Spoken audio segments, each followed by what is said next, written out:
So, glad to be here. Glad you could make it today. Let me know if my voice is breaking up or if I can't be heard. We can perhaps do this by phone if there's a problem with the system. So Matt has made, I think, a clear presentation of the fact that the world is now fairly openly divided into two totally different paradigms. Well, we already have a problem. Is it hard to hear me? No, the other way. No, it's fine. It's fine. Okay. All right. Two very, very different paradigms where in the United States and in Europe you have what is clearly a dying economy. Mr. LaRouche has warned since the 1960s that the financial policies being followed in the West were leading to a disaster that would lead to a global economic breakdown and probably a new global war.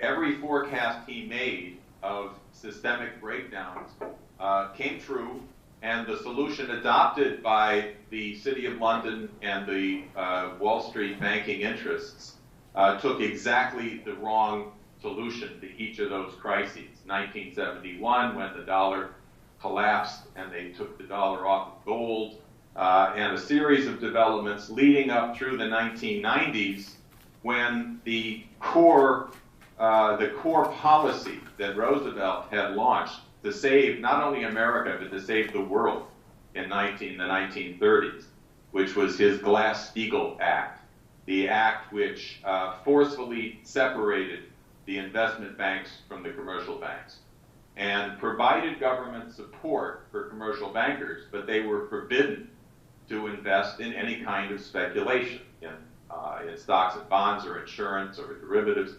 And the investment bankers who were allowed to continue speculating got zero government support. If they fell, they fell. That sustained growth in America for 70 years. And in the 1990s, that was taken down under Alan Greenspan as the Federal Reserve Chief, and his increasing control, Wall Street's increasing control over our government, over the Congress, and since we've had the Bushes and the Obama administrations over the White House as well. At the same time, the takedown of Glass-Steagall unleashed wild speculation, which began under the George Bush administration and continued under Obama and in Europe, where every time there was a crisis, like the 2007 and 8 crisis, the solution was to print trillions of dollars to bail out the banks while allowing the physical economy to continue to collapse, as has continued. We're now in a situation since the so-called bailout of 2007 and 8, where the derivative bubble is half again larger than it was at the time of the collapse in 2007 and 8, because they have allowed the wild speculation to continue and expand. The quantitative easing, the printing of trillions, not billions, but trillions of dollars to buy up worthless speculative paper from the banks has now been launched in Europe. As of last Monday, the European Central Bank is now implementing quantitative easing. And in fact, it's already failing. I won't go through the details of that unless one of you would like to discuss it in the Q&A. But it's failing precisely because they've been living with zero interest rates and basically free money, none of it going into the economy, all of it dictated by the Troika, the IMF, the ECB, and the European Union, which have demanded that any loans go only to bail out debt and have required conditions of shutting down state sector industries, laying off workers, cutting pensions. And at the same time, we've had a cultural decay, which I think is unprecedented since the great 14th century Black Death. We have the collapse of great art, the collapse of music into wild Dionysic noise called popular music. We not only have given up the war on drugs, we're now legalizing drugs under the leading of people like George Soros, a leading hedge fund speculator who finances the legalization of drugs in America and around the world. This is a collapse of civilization. And I will discuss later, it's this that's leading us to war. On the other hand, you have the BRICS, building everywhere, building high-speed railroad across Africa, across South America, where in the past the European colonial powers only built railroads from the ports to the mines. And you can see that if you look in that Eurasian Land Bridge report that we have there, on the chapter on Africa, there's a beautiful map contrasting the existing rail structure in Africa, which is just railroads from the ports to the mine. That's all the European colonial powers were interested in.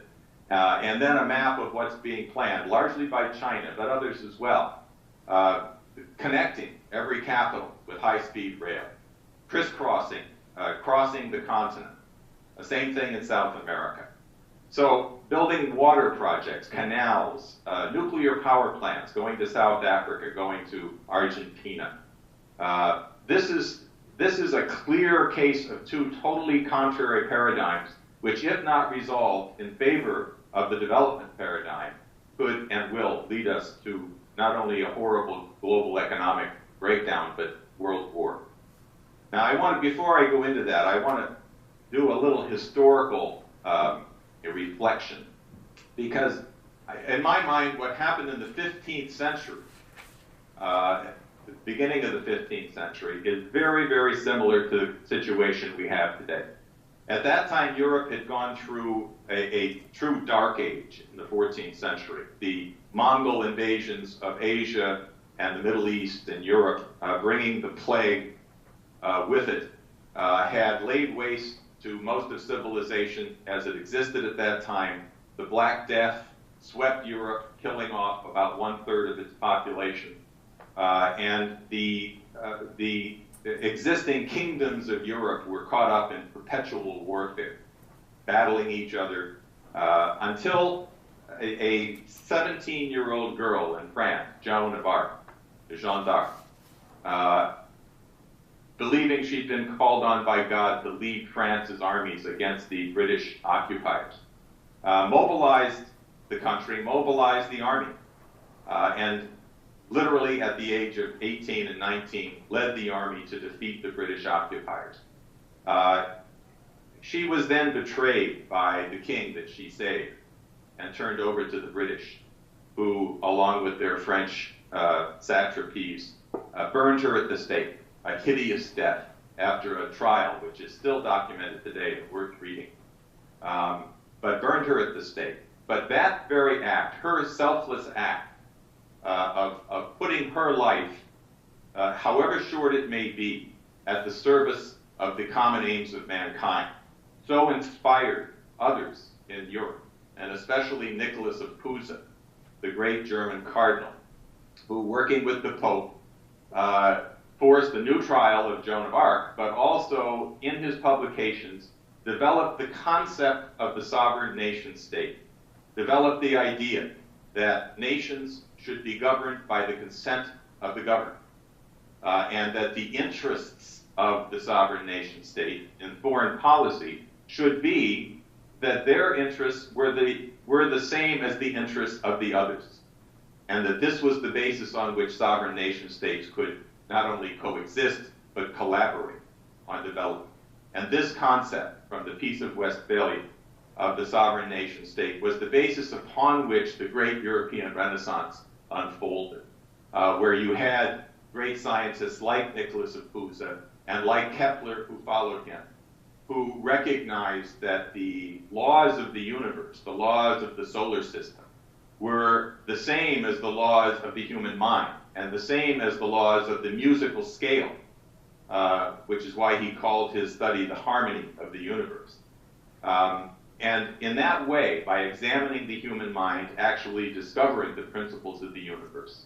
This led then to Bach, who studied Kepler's work, and to the great music of Beethoven and Brahms, and so forth.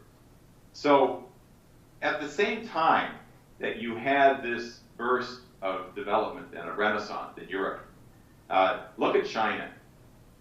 In precisely the same period, beginning in 1405, the Chinese unleashed what became a series of 7 mass voyages by treasure ships, what they called treasure ships, where these armadas went down through the South China Sea, through the Malacca Straits, into the Indian Ocean, to Sri Lanka, to India, into the Gulf, the Persian Gulf, down to the Gulf of Aden. And in fact, the admiral who ran these fleets, Zheng He, was a Muslim. And a group from these fleets went to Mecca and to Egypt. They went down the African coast as far as Madagascar and Mozambique. And these were peaceful voyages, huge armadas. There were 317 ships in this armada, 317 ships. There was never an armada that size in the world until the Second World War. This was in 1405. So the 62 of those ships were these so-called treasure ships, which were huge. The science of travel was discovered by the Chinese. These ships were 3 times bigger than anything you had in Europe. The 3 ships that brought Columbus to the Americas were about 1/3 the size of these treasure ships. And that was a century later, 1492. So you see what was going on in civilization at that time.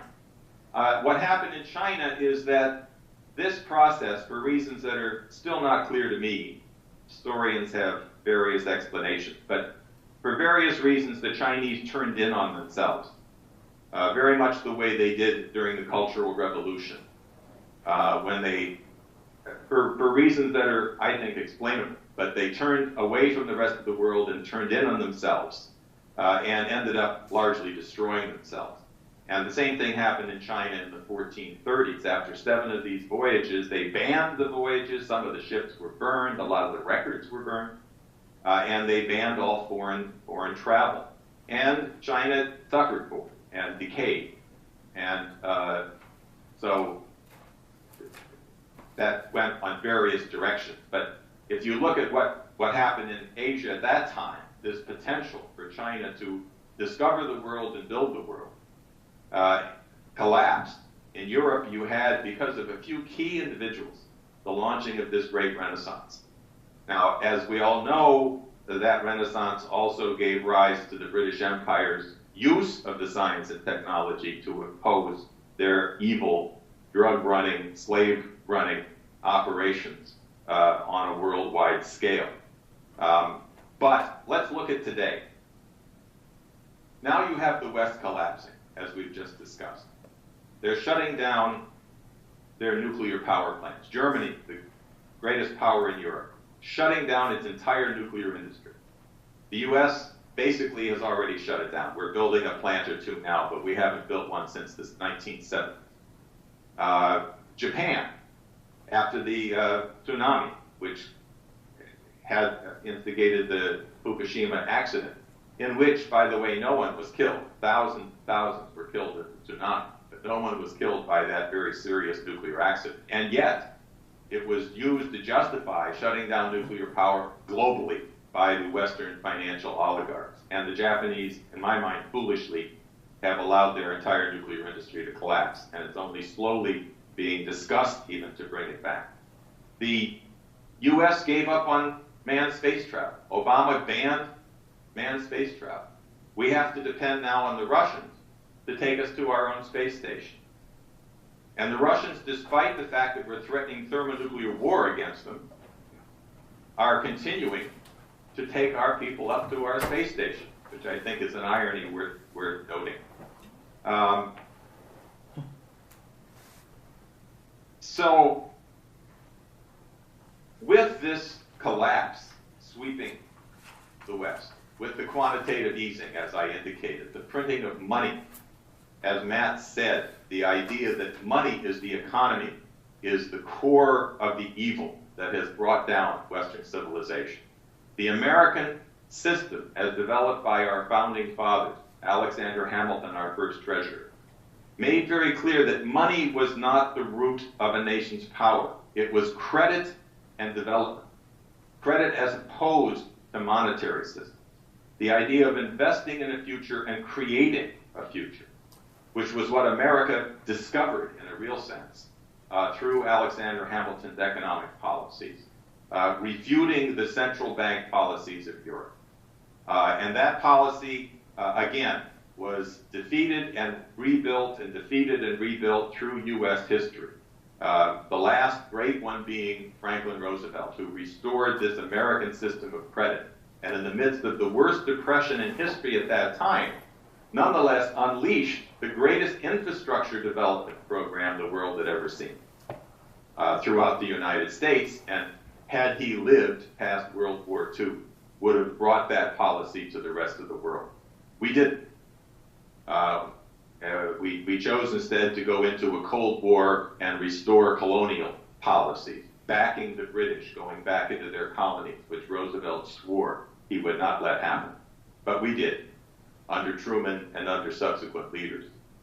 So, again, while Europe is now the collapsing side of this paradigm, you have this BRICS process being unleashed not only in China, but around the world. Almost all of South America has joined with the BRICS. Almost all of Africa has joined with the BRICS. Almost all of Asia. So when Obama talks about Putin being isolated, the irony, of course, is that the US and Europe are isolated from most of the world, who are moving ahead with what America used to do, what we used to be proud of doing in the United States, which is building nations, building our own and building other nations. So a little history on this. Helga Zepp-LaRouche, that report that's on the desk there that you have, this report, which if you don't have already, I strongly encourage you all to purchase a copy of this. We put this together over the last year. I was one of the major authors, part of this. But it has a long history. Back in the when the Soviet Union fell and the wall came down in Germany, Mr. and Mrs. LaRouche said, this is a great moment, a great opportunity to end the idea of war forever, to end the Cold War, but to end the idea of war. To do that, they said, we must build collaborative development across Eurasia, and what they called the New Silk Road. The idea being to build rail connections between Europe and Asia, building them as development corridors, building new cities along the way, opening up the vast areas of Central Asia and the Russian Far East that are very underpopulated and underdeveloped. And to use this as a project for all of mankind. In other words, the world uniting around the development of this undeveloped continent of Eurasia. The West rejected that, absolutely. They chose instead to renege on their promise to the Russians that they would not expand NATO, and chose instead to expand NATO right up to the Russian borders, which we now see leading us into a potential thermonuclear confrontation with Russia. An insane policy of threatening war if Putin and Xi Jinping do not back down. But the Chinese at the time adopted the idea. They adopted it, they called it the Eurasian Land Bridge, and they began immediately, back in the 1990s, to begin this process. Helga Zepp-LaRouche, with the Chinese government and others, organized a huge conference in Beijing in 1996 on the Eurasian Land Bridge. And we published a report just as big as that one on that conference. At the time, the Chinese didn't have great resources. So they did what they could to begin the process of building a new land bridge rail connection through Central Asia, rebuilding the Siberian rail line, and beginning talking about a southern route down through Southeast Asia, into India, down into the Middle East. That didn't get very far, and it's still in its very early stage. But the one through Central Asia was constructed. In fact, you probably read that just a couple of weeks ago, the first round trip took place between Yiwu in China, all the way through China, through Kazakhstan, into Russia, down through Europe, all the way to Madrid in 3 weeks, 8,000 miles. And then a return trip. The first round trip on this new Silk Road rail connection, Eurasian Land Bridge. And there's a great deal more to go. But this process is underway. Mrs. LaRouche became known in China as the Silk Road Lady, something we're proud of. I was able to travel with her to China last February, and she's been there again since then, where she is recognized as the architect of what Xi Jinping has now officially adopted as Chinese policy, the new Silk Road, what they call the new Silk Road economic belt, and the new maritime Silk Road down through Southeast Asia, basically following the road of Zheng He back in the 1400s. The idea of developing these maritime routes as new ports, trade facilities, and so forth. So this includes, this new Silk Road approach includes, as I said, new canals. They're building, the Egyptians, who are not in the BRICS, but who are collaborating with the BRICS, are building a new Suez Canal.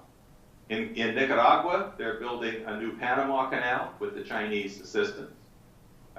We may see the beginning of something that Mr. and Mrs. LaRouche and myself have fought for 25 years, which is the building of a canal in southern Thailand called the Kra Canal, to turn southern Thailand into a hub for the entire development of the Pacific and Indian Ocean basin. So these projects are moving forward. As I said, the rail connections, they're going to space. They're proceeding with nuclear power and more importantly, even fusion power, which is a major subject in that report. The urgency of unleashing a full-scale fusion power project, which if America had lived up to the schedule put together by John F. Kennedy, we would have fusion power online today and have unlimited energy available to the human race for the next 10,000 years. We also were, at the time, planning to use our colonization of the moon to mine helium-3, which is by far and away the best resource for fusion power, which is very scarce on Earth because of the magnetic field around the Earth. The helium-3 thrown off by the moon, however, gathers in great quantities, by the sun, gathers in great quantities on the moon. And the Chinese are now leading the effort to mine helium-3 to bring it back to fuel fusion power to resolve the energy issue for essentially the rest of mankind. So these are the kinds of developments that are being unleashed. I want to point out also that the maritime Silk Road, which now passes up through the Gulf of Aden, through the Red Sea, and through the Panama Canal, the Suez Canal, and will pass through the new Suez Canal as that is constructed, is seeing as one of its final points the port of Piraeus in Greece. Now you know what's happening in Greece. It's being torn to pieces by the European Union and the IMF. And they have stood up and said, no, we won't take it. Now, the EU is threatening to isolate Greece, to cut them off, to force them out of the euro, perhaps. But Greece is not only collaborating with Russia, but they're very much collaborating with China. The Chinese have already taken a 35-year contract to work on the Piraeus port, the Athens port. They want that to be the entrepot for all of Europe for the Silk Road, maritime Silk Road process. They went to Serbia back in, I think it was in October, and worked out with the East European nations to build a series of rail connections from Serbia, Hungary, Montenegro into Greece. The Russians have reorganized their South Stream oil pipeline to go through Turkey into Greece, bypassing the hostile nations of Europe who are imposing these insane sanctions and attempting to force regime change in Russia. So you have a very clear situation where, in fact, Greece might be the first nation to join the BRICS. Now, on that, I can't help but giving an update from today. I'm sure some of you heard that yesterday the British joined the Asian Infrastructure Investment Bank. Now, this is very, very interesting. This infuriated the White House.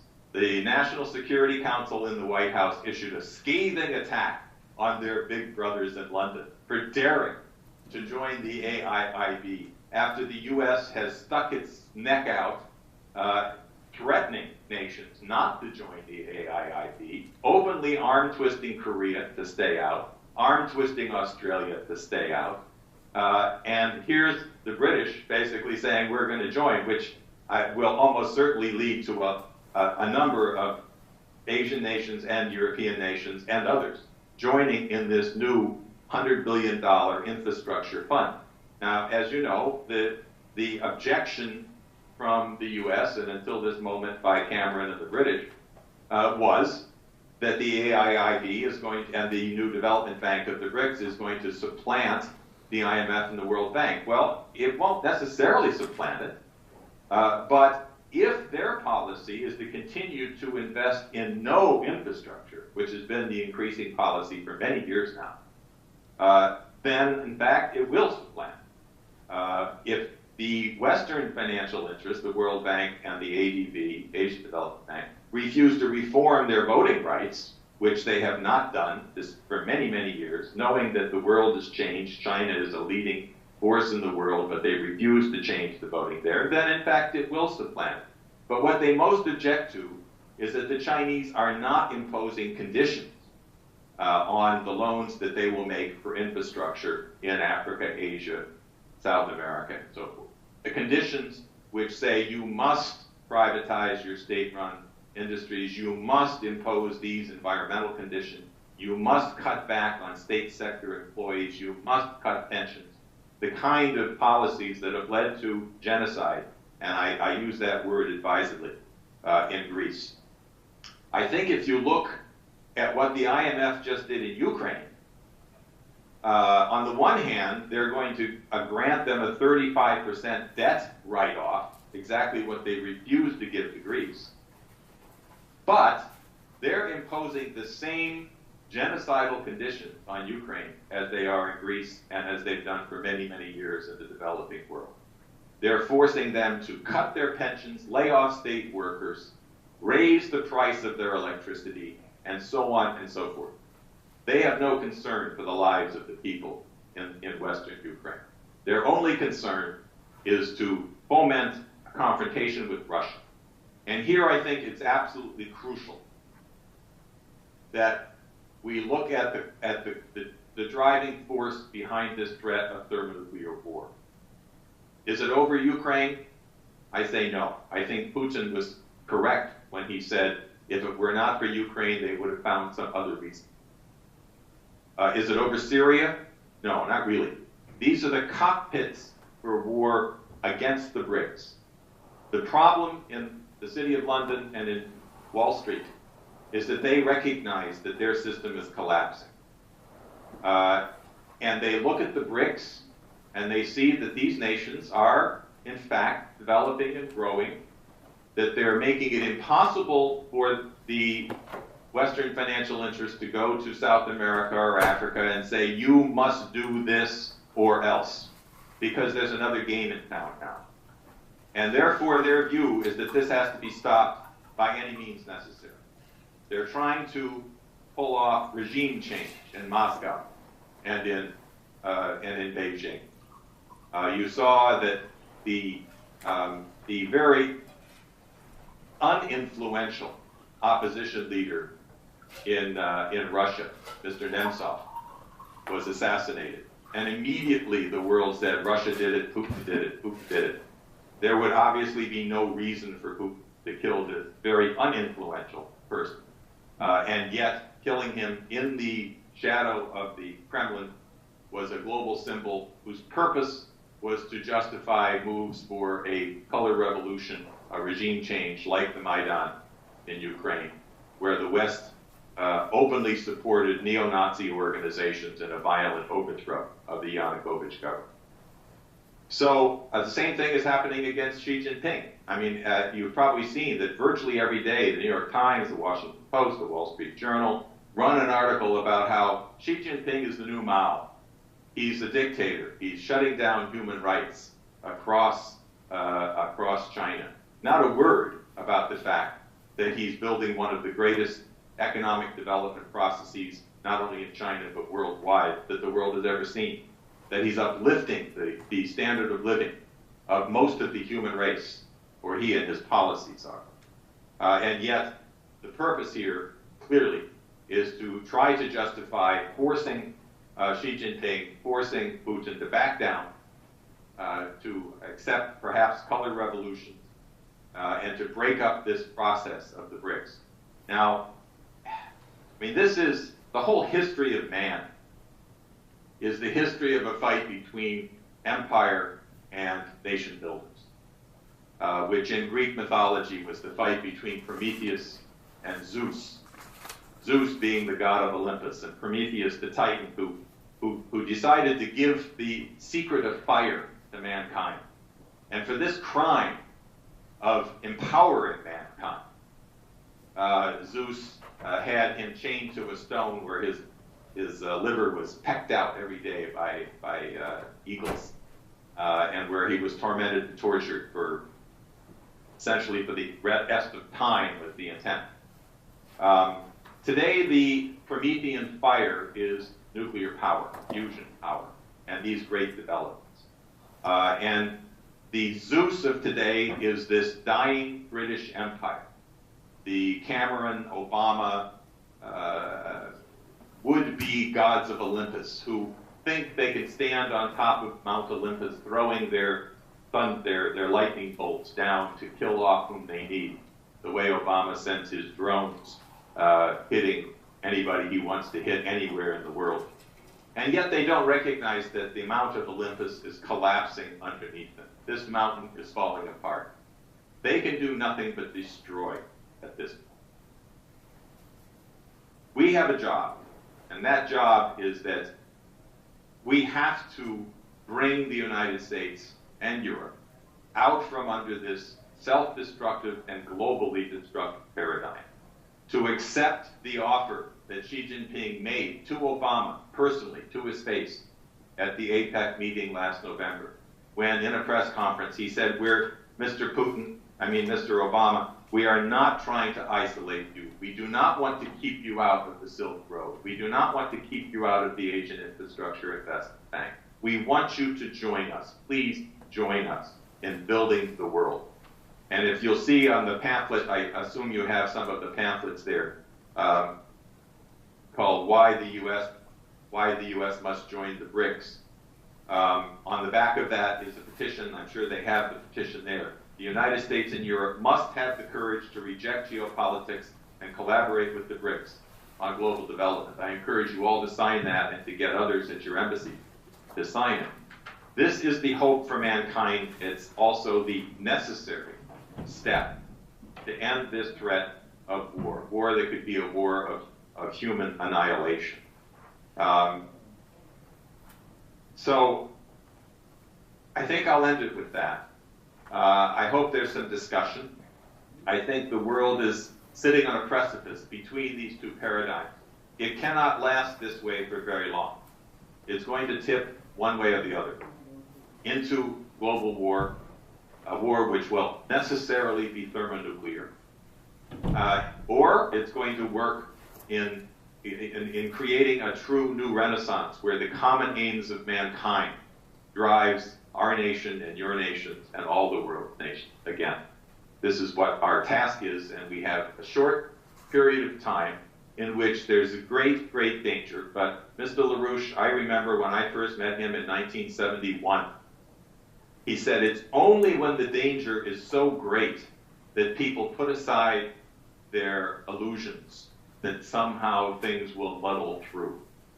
And this is a moment where even in the United States, we now see growing numbers of prominent people standing up and saying this policy in Ukraine, in Syria, of going to war, of threatening Russia, of threatening China, is insane, has to be ended. And I think globally, we are in a position where it's possible, precisely because the danger is so great, to really achieve a new renaissance for mankind that would lead to a global economic breakdown and probably a new global war. Every forecast he made of systemic breakdowns came true, And the solution adopted by the City of London and the Wall Street banking interests took exactly the wrong solution to each of those crises. 1971, when the dollar collapsed and they took the dollar off of gold, and a series of developments leading up through the 1990s, when the core policy that Roosevelt had launched to save not only America, but to save the world in the 1930s, which was his Glass-Steagall Act, the act which forcefully separated the investment banks from the commercial banks. So, glad to be here. Glad you could make it today. Let me know if my voice is breaking up or if I can't be heard. We can perhaps do this by phone if there's a problem with the system. So Matt has made, I think, a clear presentation of the fact that the world is now fairly openly divided into two totally different paradigms. Well, we already have a problem. Is it hard to hear me? No, the other way. No, it's fine. It's fine. Okay. All right. Two very, very different paradigms where in the United States and in Europe you have what is clearly a dying economy. Mr. LaRouche has warned since the 1960s that the financial policies being followed in the West were leading to a disaster which began under the George Bush administration and continued under Obama and in Europe. Where every time there was a crisis, like the 2007 and 8 crisis, the solution was to print trillions of dollars to bail out the banks while allowing the physical economy to continue to collapse, as has continued. We're now in a situation since the so-called bailout of 2007 and 8, where the derivative bubble is half again larger than it was at the time of the collapse in 2007 and 8. Because they have allowed the wild speculation to continue and expand. The quantitative easing, the printing of trillions, not billions, but trillions of dollars to buy up worthless speculative paper from the banks, and provided government support for commercial bankers, but they were forbidden to invest in any kind of speculation in stocks and bonds or insurance or derivatives. And the investment bankers who were allowed to continue speculating got zero government support. If they fell, they fell. That sustained growth in America for 70 years. And in the 1990s, that was taken down under Alan Greenspan as the Federal Reserve Chief, and his increasing control, Wall Street's increasing control over our government, over the Congress, and since we've had the Bushes and the Obama administrations over the White House as well. At the same time, the takedown of Glass-Steagall unleashed wild speculation, has now been launched in Europe. As of last Monday, the European Central Bank is now implementing quantitative easing. And in fact, it's already failing. I won't go through the details of that unless one of you would like to discuss it at the Q&A. But it's failing precisely because they've been living with zero interest rates and basically free money, none of it going into the economy, all of it dictated by the Troika, the IMF, the ECB, and the European Union, which have demanded that any loans go only to bail out debt and require conditions of shutting down state sector industries, laying off workers, cutting pensions. And at the same time, we've had a cultural decay, which I think is unprecedented since the great 14th century Black Death.